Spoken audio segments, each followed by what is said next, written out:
Good day to all of you lovely Small Data Forum listeners. Welcome to another episode of the Small Data Forum, where yet again we strive to imbue numbers with meaning, since we all well know they do not speak for themselves. With me to do so are my co-podders, Neville Hobson, experienced podcaster and social media strategist. Good morning, Neville. Good morning, Thomas. Sam, good morning to you. And Sam Knowles, book author, keynote speaker, and managing director of brand storytelling consultancy Inside Agents. Good morning, Sam. Morning, Thomas. Morning, Neville. I like being a cod podder. Cod podder, yeah. Very good. cod plodder. I am Thomas Stoeckle. In my AMEC Global Summit presentation, I call myself a permanent learner and occasional educator, so I'll stick with that. AMEC Global Summit next week. I get to talk about my favorite topic of hedgehogs and foxes and what all of that has to do with measurement and evaluation of communication, but that's a completely different story. On the subject of imbuing numbers with meanings, let's start with perhaps the country's most creatively verbose imbuer of such meaning, former journalist and now Prime Minister Boris Johnson. Sam, you picked up a piece by Observer journalist, columnist Stuart Lee from, I think, 2 Sundays ago, who commented on an article by Laura Kunzberg, BBC Westminster insider, on the PM's relationship with the truth. My question is, did we learn anything new there? Well, I think, yes, Stuart Lee's comedy vehicle. I mean, Stuart Lee's really a very good comedian who's also a very good writer, or maybe one leads to the other. And in the Observer magazine has had a column for several years. His article was about, well, it led off looking at what was the reason for Labour's failure in the local elections.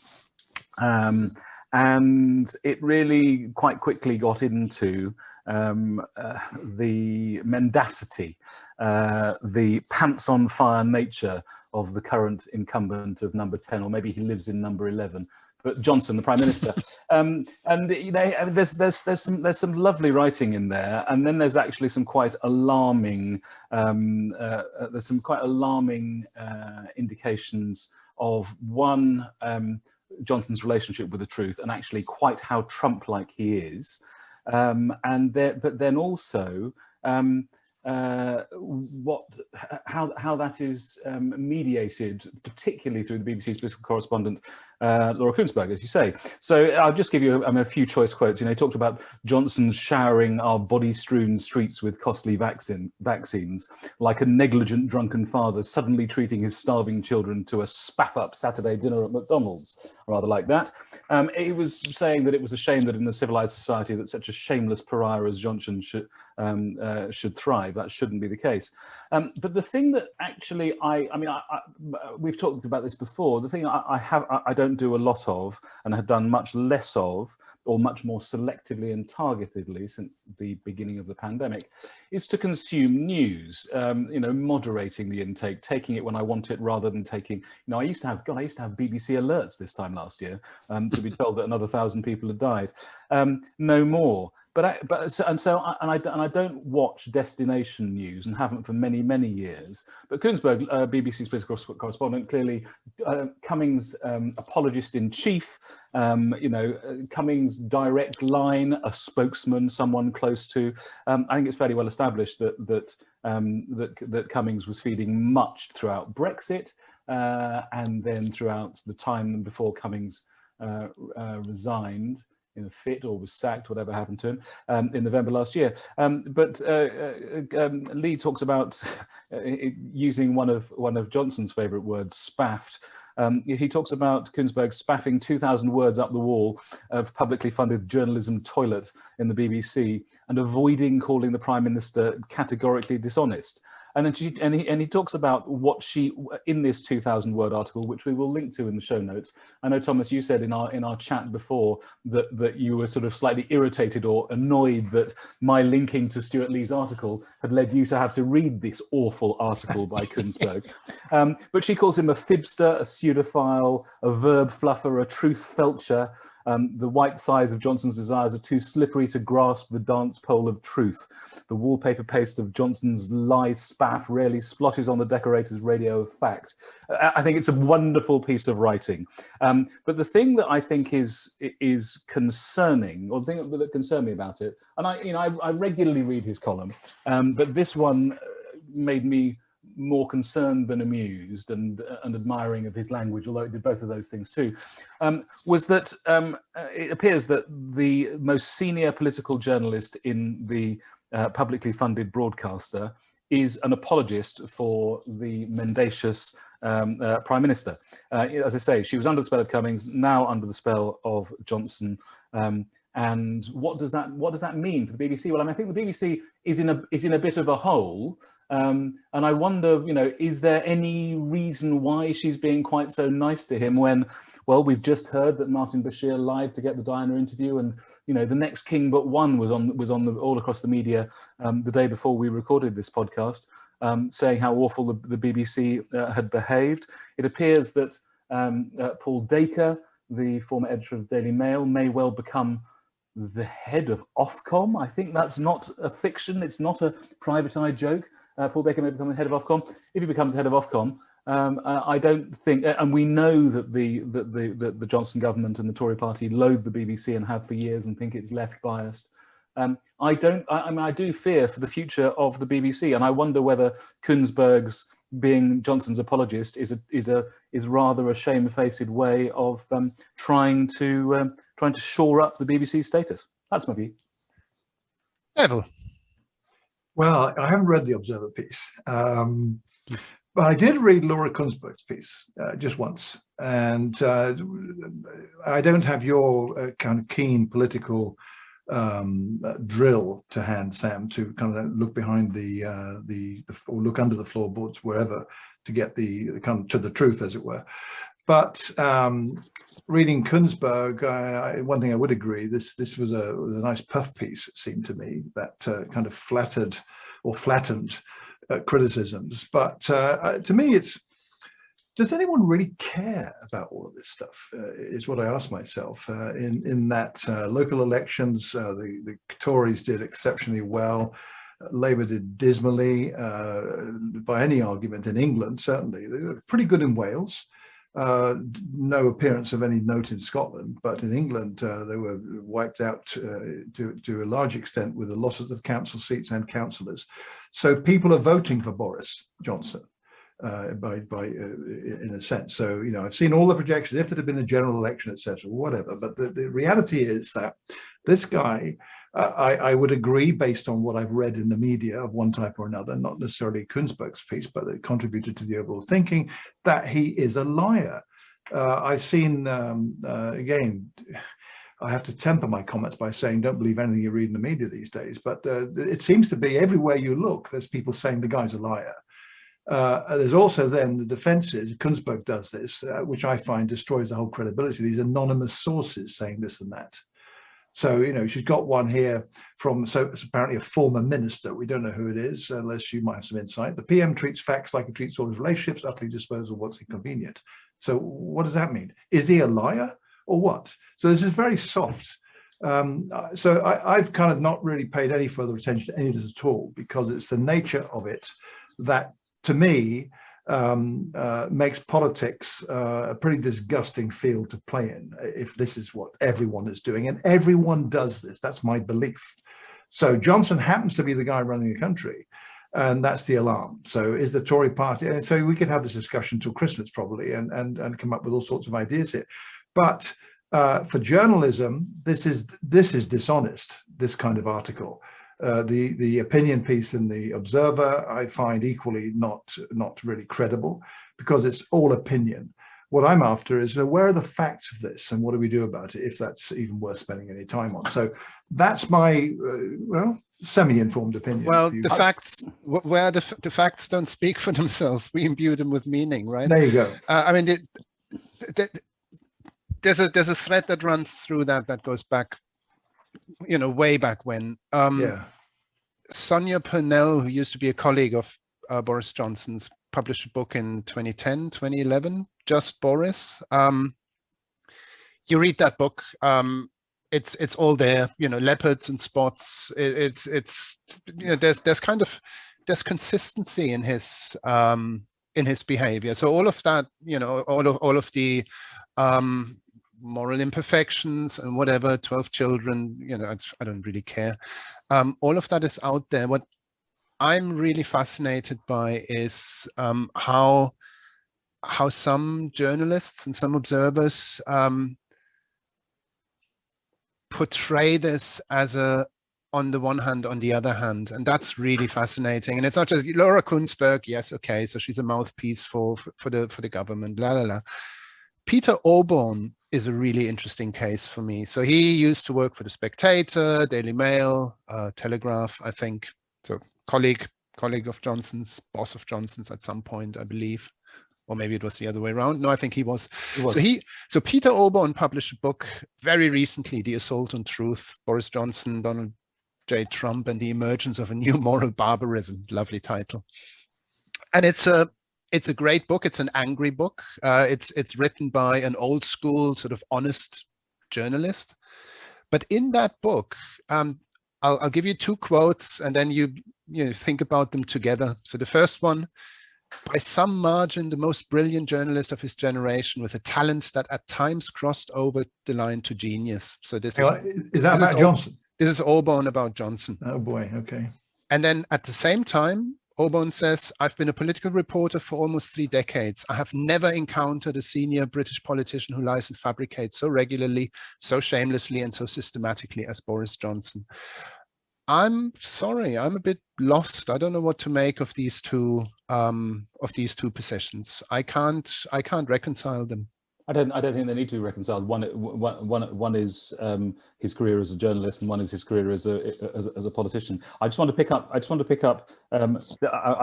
one thing or a couple of things that Neville had said, and I agree that in the local elections it was an absolute catastrophe at the local council level. But interestingly, in London and Manchester, two of the biggest cities, the mayoral elections were won by the future leader and deputy leader of the Labour Party. Andy Burnham will be the next leader of the Labour Party, and his deputy will be Sadiq Khan. So Tony Blair's got no comeback there. No comeback. To Tony Blair. I think that mullet consigned him to history. If it wasn't the Iraq War, it was the. I thought it was the first Doctor Who when I first saw the picture.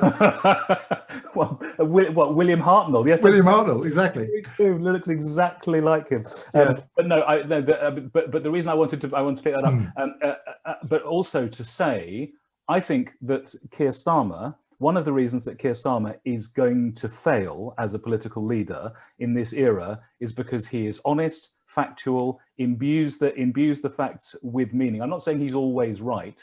I'm not saying he's a lawyer and he's got lawyers' skills, but I think that he is generally honest and does not believe in lying and believes in pointing out lying. Yeah.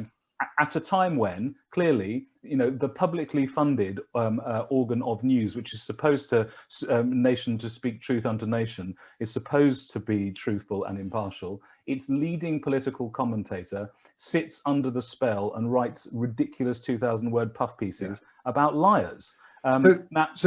Let me ask a question, Sam. Let me ask a question then. So how does that square up then? Or to me, it's like, I don't disagree with you, by the way. I think Keir Starmer was very good as Director of Public Prosecutions when he had that role. He seems like an honourable man to me. I have not heard anything to the extent I hear of other politicians, whichever political coat they wear. But how does he turn that into vote winning? Because he is not going to lead Labour, whatever we might think about who the next leader is going to be, if it's not him. He is not a credible opposition. And indeed, I listened to occasionally Prime Minister's questions when I'm obviously got nothing to do at all at that moment. But I listen to it and I look at the performance of all these idiots. Frankly, all of them.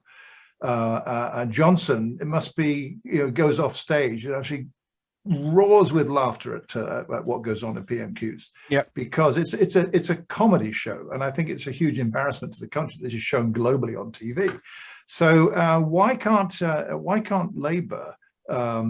There is no one in that party, it seems to me, as an observer, that I find compelling enough to appeal to me that I might vote for. Not a single bloody soul, frankly. Well, and I don't believe that is going to change anytime soon. I think for a number of reasons. I think, I'm not, as I say, I don't watch a lot of news, but I would be surprised if you'd seen more than 4 or 5 members of the front bench talk at all.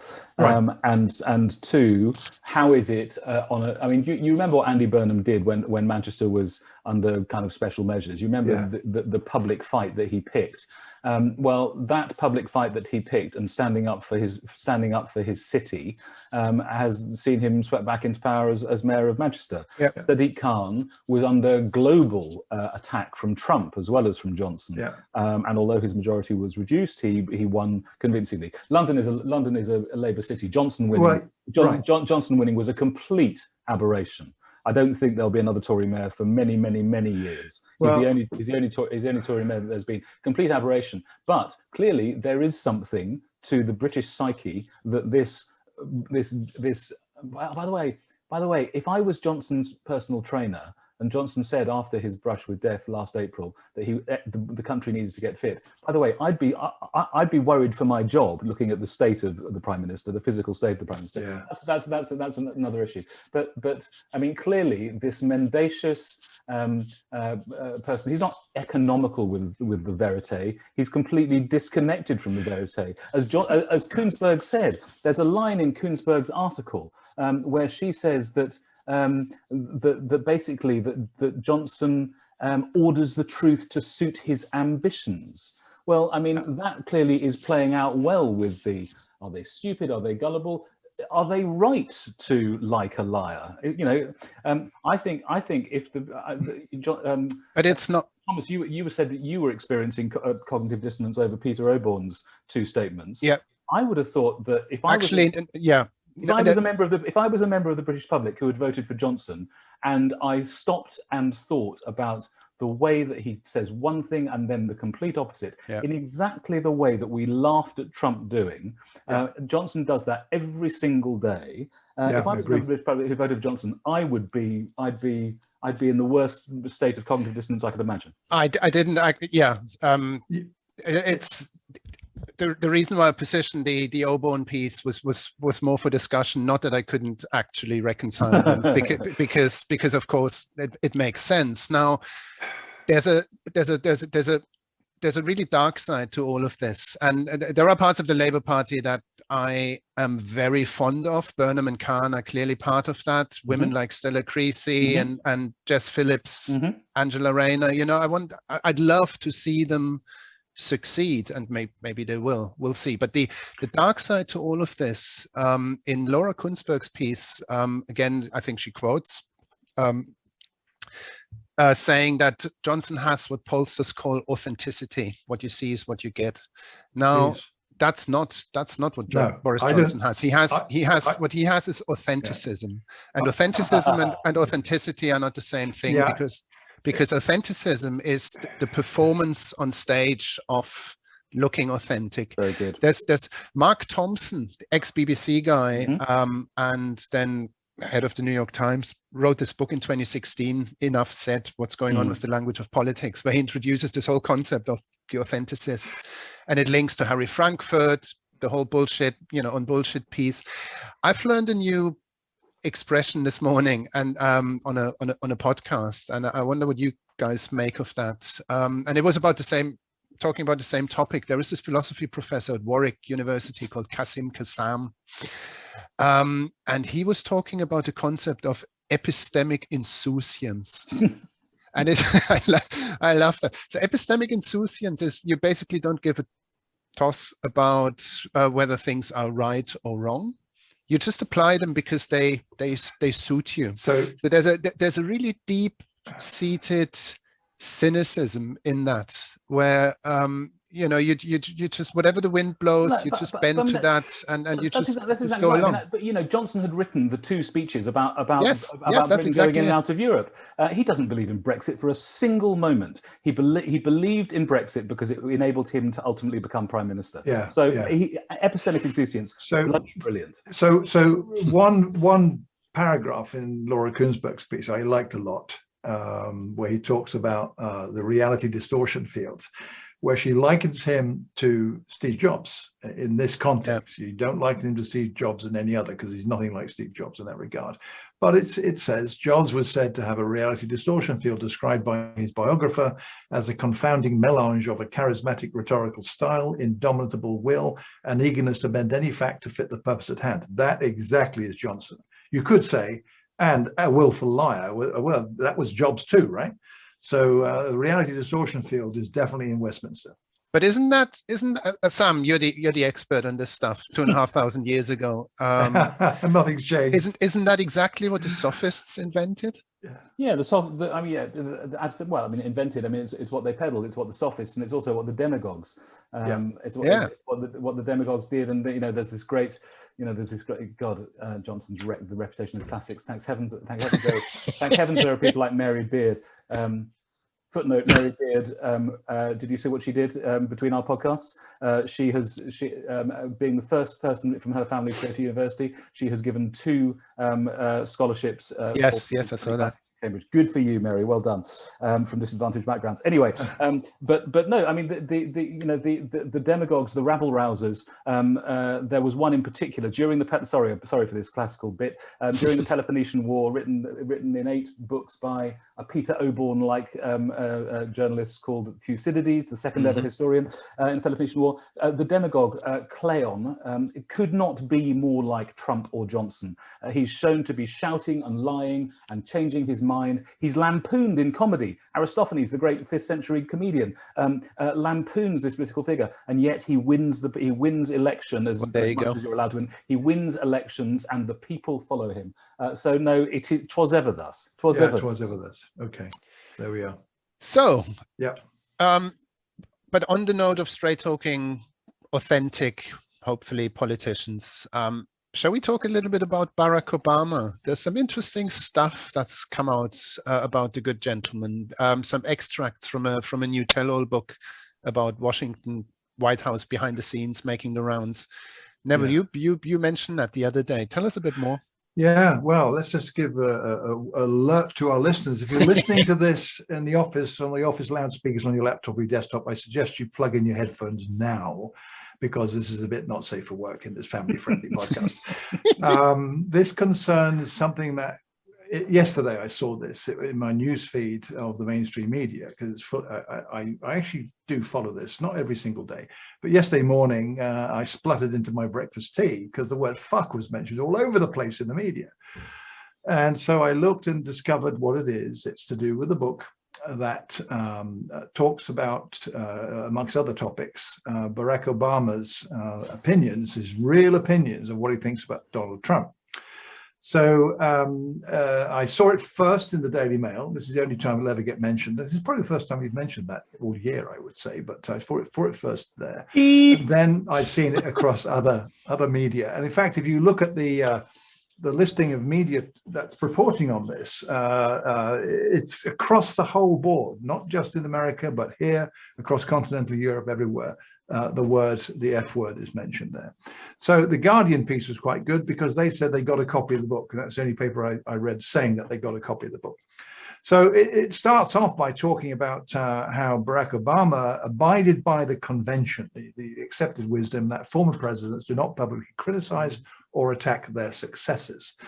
Behind the scenes, though, is another story. With donors, advisors, and others, Obama was reportedly much more candid, says The Guardian in its review of the book. That is called Battle for the Soul, Inside the Democrats' Campaigns to Defeat Donald Trump by Edward Isaac Dovere. He's a staff writer at The Atlantic, and the book will be published next week, and The Guardian's got a copy of it. So according to the book, and this is what is in the headlines everywhere, Obama called Trump a madman, a racist, sexist pig, that fucking lunatic, and a corrupt motherfucker. And you've obviously been watching Bruce Willis too much to get that one, I would say. So yippee-ki-yay, he needs to add in there, I would say. So the reported remarks by Obama about Trump seem likely to prompt an angry reaction from the 45th president, says The Guardian. Trump still has huge power over the Republican Party, but he is in increasingly political and legal jeopardy from a prospective 9/11-style commission into the 6th of January Capitol attack and multiple investigations into his financial affairs. So that's bubbling. Obama's feelings are well known, but have rarely been reported in such blunt detail. His strongest remark, Dovere reports, that's the book author, was prompted by reports that Trump was speaking to foreign leaders, including Vladimir Putin, amid the investigation of Russian election interference and links between Trump and Moscow without any aides on the call. That corrupt motherfucker, he remarked, I guess referring to Trump, not to Putin. So it goes on to a lot more. There's other stuff in this book too, but all the media, as I mentioned, talk about it. And what was interesting to me was looking at which media had the word fuck actually spelled out that way in the headline, which had F asterisk asterisk asterisk K.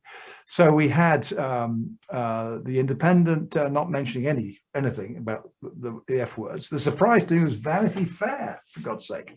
Obama channeling all of us calls Trump a racist, sexist, fucking lunatic, says Vanity Fair's headline in 72-point type, I think, if not bigger.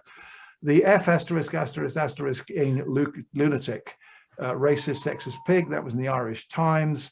The Guardian mentions it this way as well. They talk about just the sexist pig bit. They don't go into the F word. Yahoo News has it, the Daily Express, and so forth and so on. Yahoo is actually quite interested in that one. It got me thinking that this won't be news to anyone in political circles, of course, the openness by which they all critique each other. But I'm just wondering, are we at a stage now where the word fuck and other equally bad words, beginning with C in particular, I see them a lot online in the media. Is this the kind of norm we've now reached? Have we plummeted so far that there are no other words in the language to use to express an opinion about somebody, well, a vehemently strong opinion? Are we all in this pig swill trough now, the cesspit Trump calls Washington, but generally in society? Is this where we're at? Sam, before you respond or comment on that, just a thought linked to the whole authentic perspective. What if we assume for a second that, you know, this whole idea of an Overton window shifting and what you're allowed to say and what you're not allowed to say in politics and so on, what if we disbanded with, you know, that kind of almost outdated traditional rules and, from my perspective, outdated rules of etiquette and you know, the way we officially interact in politics, and attack those folks that play with epistemic insouciance, you know, to their own advantage, and apply a little bit of rhetorical jiu-jitsu to that and say, okay, we're now exposing you in the way you should be exposed, and Keir Starmer standing up at Prime Minister's questions and calling Johnson a fucking liar for the fucking lies that he's fucking telling. What about that? Yeah. It's lovely. That's absolutely lovely. I love your, Neville, I love your usually for kind of forensic analysis of who's said what. My prediction before you did it would be that the tabloids, who think nothing of, you know, showing an escaped nipple or whatever, would be the ones that had the F stars, yeah. And that it would have been the broadsheets that would have been, but that would have gone with both barrels. But yours is a more fine-grained analysis, and I particularly like your picking on the Independent for not having a single reference. That's really good. That's really good. I don't know if it's a cesspit. I mean, you know, they're only words. What I think is one the thing that I think is, I'm unoffendable by most words. There are some words that I think are definitely offensive, but I don't think that swear words. There's a very good. I was given by my 17-year-old son a book called How to Swear, which is a marvelous book for Christmas. I'll also link you to a TED talk by a Scottish academic on the C word, which is just fantastic. That is certainly not safe for really anywhere. It's not safe for home. It's not safe for under your own duvet, but it is absolutely superb. But the thing that I think is really interesting about Obama, of course, he behaved with great decorum in public.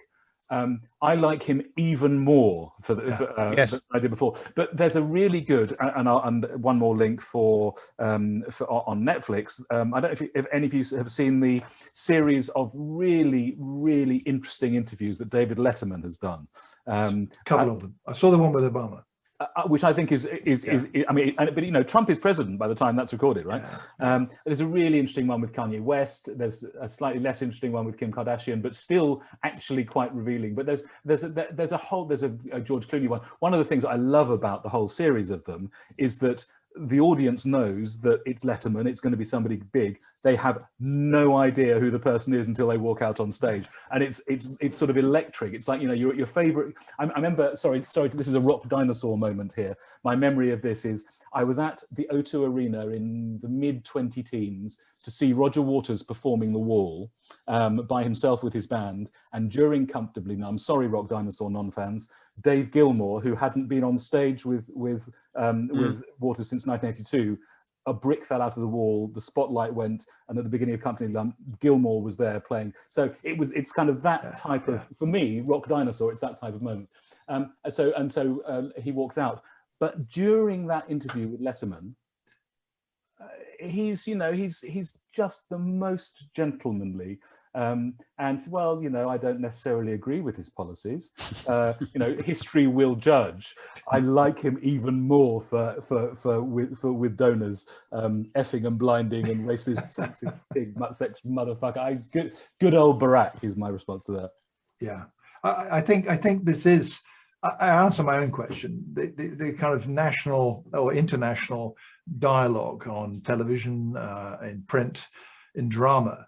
I mean, the F word in drama, no one says bloody anymore or damn you, you know.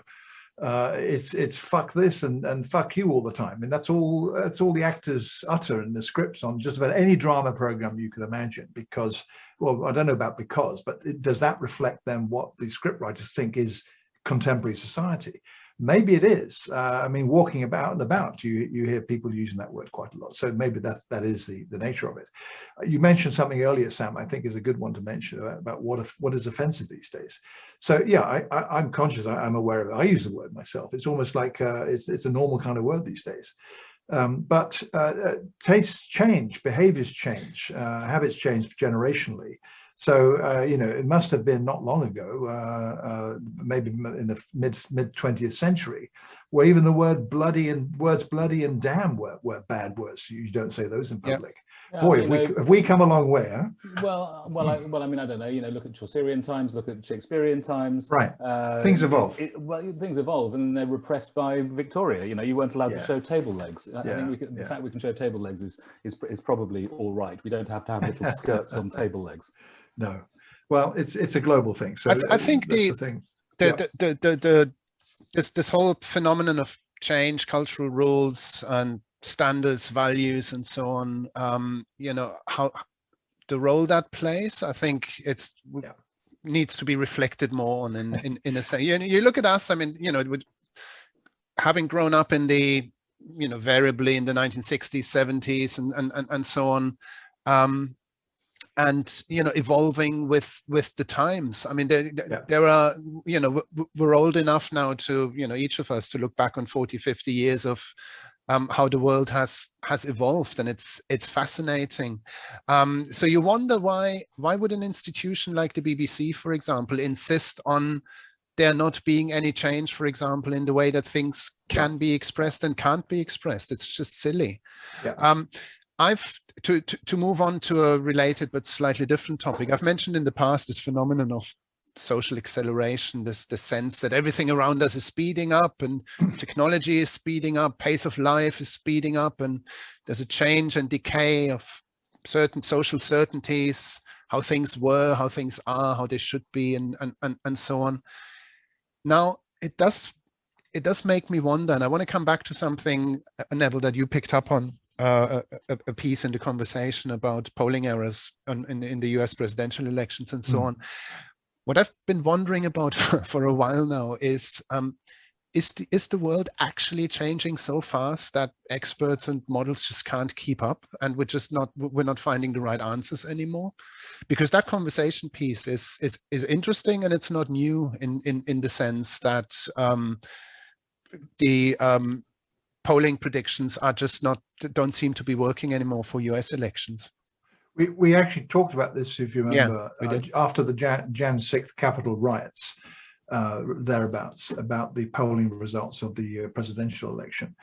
And that was a lengthy conversation, I recall. And elements of that are in this today that you've highlighted, because that piece in the conversation, the US edition of the conversation, talked about what's emerged now with further analysis about significant polling error, the most in 40 years, according to the piece. But it does give you a clue in the beginning about how, this is my interpretation of it, how polling generally has not evolved as fast as society is evolving. And this comes back to, I know this was a point we made in that previous discussion about voter trust or perceptions of trust, who they trust. Because one of the pieces that this fellow called Joshua Clinton at Vanderbilt University, who's quoted extensively in this article, highlights is that Republicans were less inclined than Democrats to agree to be interviewed by pollsters. Yeah. That came across in the previous discussion we had too. This Clinton says, if that's so, it's not entirely clear why that happened, and that prospect troubles pollsters and survey research experts. So what I read from that, and is referenced later on in the article as well, is that polling assumptions and predictions and methodology and maybe the models they use have not shifted sufficiently to take this into account. In which case they're saying that the predictions of many leading news organizations that use these polls, they talk about the final CNN poll had Biden ahead by 12 points. The Wall Street Journal, NBC News winning by 10. He actually won the popular vote by 4.5. They were well out in their predictions. So it hasn't moved along fast enough. That's the conclusion, right? We just what you need is a reliable margin of error to put in there, or I mean going back to cognitive dissonance. My view, because I would never vote for Donald Trump if I lived in America, but my view is that there is it appears a measurable, it's not just about Trump clearly, but there is a measurable delta between those prepared to say that they're going to vote for him in public and those not. And I think that there's an embarrassment factor that means that people will not come forward. They don't want to be interviewed. They will not come forward. They're doing it for themselves. They're doing it for themselves and their family and their own interests and their son and daughter's college fund, and it's about themselves. And I think that comes from partly from a written constitution and partly from the right to bear arms and partly all those things. So I'm going to look after number one.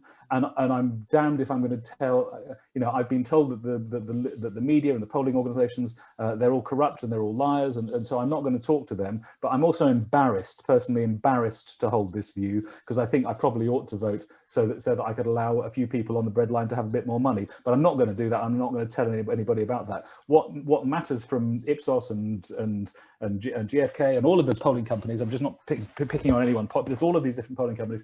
What matters is that they can create a methodology that, if they want to have a long-term future, they need to create a methodology that is able to account for this cognitive dissonance and this embarrassment. But we learned about this in 2016.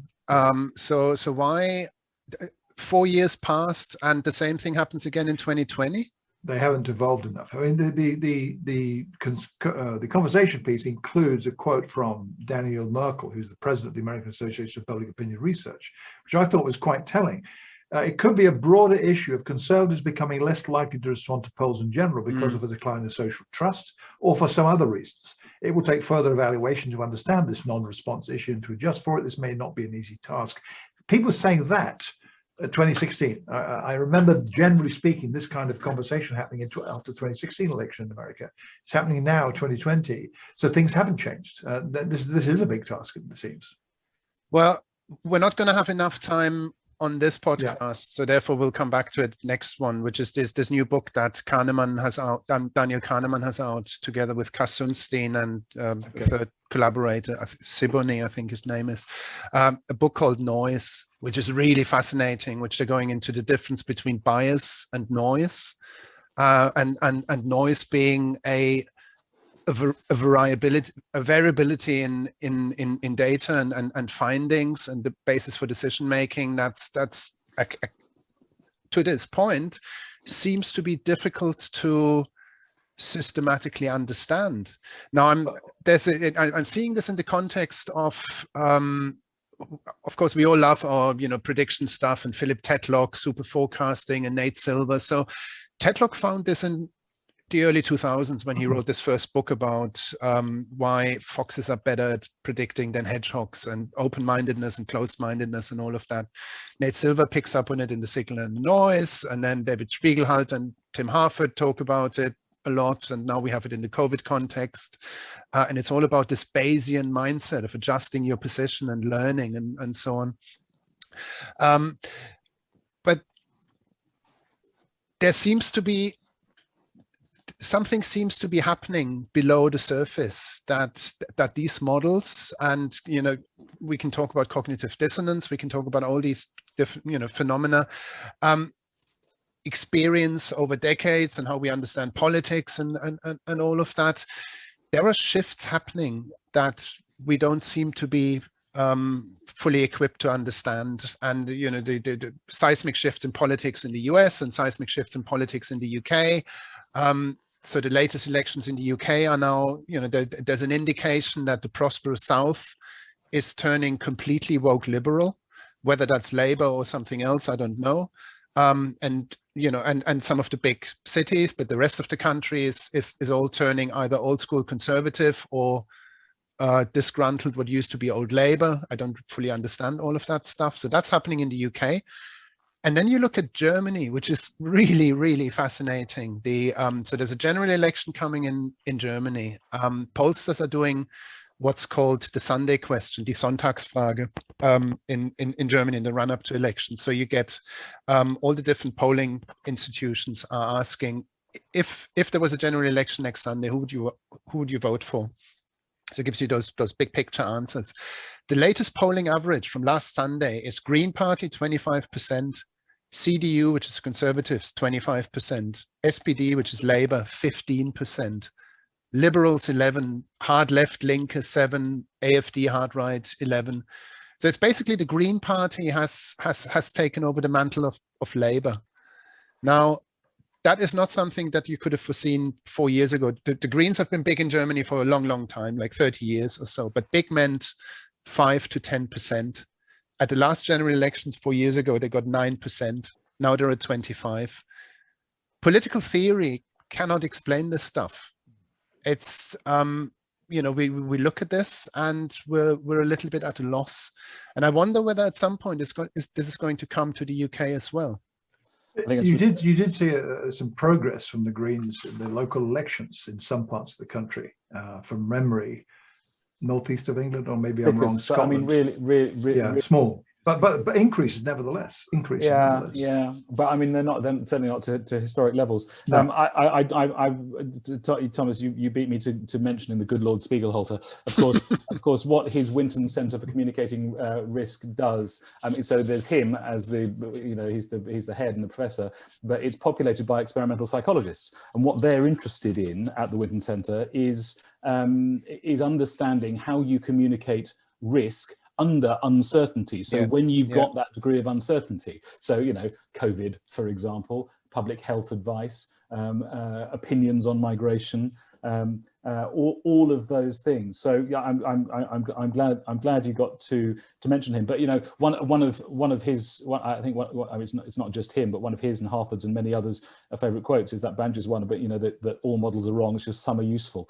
It seems that maybe in the quiver of models that we have, there are fewer and fewer arrows that are useful left in there. Well, and maybe we should re-examine some of the arrows that have been shot and seemingly ended up in the bullseye. But then we would have to talk about the replication crisis in psychology, and that's rather a big big topic. When that began to bubble, and then as it's accelerated, I've been more and more relieved to have got out of. I'm really relieved to have got out of PR. I'm delighted not to work in that world anymore. But I'm really quite happy not to be in psychology because you're right. The replication crisis. And the use, we've talked about this before, but the use just of weird subjects, white, educated, industrialized, rich, democratic subjects, it don't work. Since you mentioned the Winton Centre, just one final, Are you guys familiar with that story around Cass Business School and name changing? Go remind us. Yeah. So Cass Business School is this big, renowned, London-based business school named after an industrialist in the 17th century or something, who became a big philanthropist and gave money. And this is all wonderful. What's not so wonderful is he was one of the directors of the Africa Trading Company. So I don't know why for decades that wasn't really an issue, but it's come out now in our new woke culture and everything. And Cass Business School is going to be renamed in September 2021 Bayes Business School. Very good. And I love it. Very good. Well, maybe there's hope. Maybe there are some models that may be able to work. So tell me the significance of that, because I don't quite get it. Well, it's so Thomas he was a slave trader. No, I get that about Cass. Yeah, I get that about that bit is quite good. The Thomas Bayes bit is so he was an 18th century mathematician and Anglican clergyman, who came up with this understanding of the world, basically empirical world, how you make predictions by constantly adjusting your position based on new information coming in. And this is what all these guys talk about, Spiegelhalter, Harvard, and why you need to be, how you get better at predictions. And this is why I keep banging on about the whole fox hedgehog thing, because if you have this mindset of a hedgehog, then you have your model of the world, and everything that's coming in confirms your model of the world, and you just keep going. It's a political judgment to say that the UK government at the beginning of COVID wasn't properly listening to the science, had a closed mindset because they had a model that they thought worked. And that's exactly then this argument of if you always operate in a Bayesian mindset, then you constantly allow new information in to readjust your position and to make a judgment whether or not and how you do need to make a different decision. And you flex with what's happening around you. And I've been deeply fascinated by that for a long time. And COVID has just confirmed that kind of mindset and the differences and the strengths and weaknesses in a remarkable way. Well, that's well explained, Thomas. Thank you. I hadn't grasped that until your explanation. Thank you for that. And some listeners, I'm sure, will appreciate it. Not everyone gets all this stuff. That's good. And they can have extra links and everything in the show notes. I am conscious that we have done more than 45 minutes. So any final comments on today's musings? Plenty to add to the next episode. Having your pants on fire does not preclude you from holding the highest offices in the land or indeed the world. Actually, I've got one to add to that. Thinking what you mentioned earlier, Sam, I'm just visualizing, it's been popping in my mind during the past 30 minutes or more, of Keir Starmer standing up in the House of Commons in his conversational tone, because he's not he's not prone to shouting, and just saying, Boris Johnson, you're a fucking liar. I mean, or even one of the other people on the TV that beams in. Oh God, I would love that so much. Imagine it. I can imagine it. And he would. I can almost guarantee you that he would benefit from that in public perception. Yeah, interesting. Oh, poor little Johnson. Shall we refer this podcast to Keir Johnson, to Keir Starmer? Yeah, probably should, and his lead strategists. And we'll just say you're welcome. Yeah, put a few Saxon plosive statements in, and that takes you on the right track. Fornicate off, Johnson would say. Spaff. Oh dear. Anyway, it's been a pleasure as always. And on that jolly note, we shall wrap up another episode of the Small Data Forum podcast. And I think we can conclude that the world needs more authentic swearing. It's going to help. If you like what you hear and read from us, let us know, rate us, review us, critique us, get involved, engage, and connect. Tell us and others what you think. Follow us on Twitter at SDF Podcast, or visit our website at www.smalldataforum.com with all the previous podcasts and extended show notes and links. Follow Neville's and Sam's sites at www.nevillehobson.com and www.insideagents.co.uk. Thanks for listening. Stay healthy. Think critically. Wear a mask, or stop wearing a mask if you're so inclined, and doubly vaccinated. Stay physically but not socially distant. And we'll be back in a month or so with more informed opinion or opinionated information, however you choose to see us. Bye for now. Okay, hit the stop button. Okay, good. Yeah, No, good no chat. encouragement to hug there. Good point.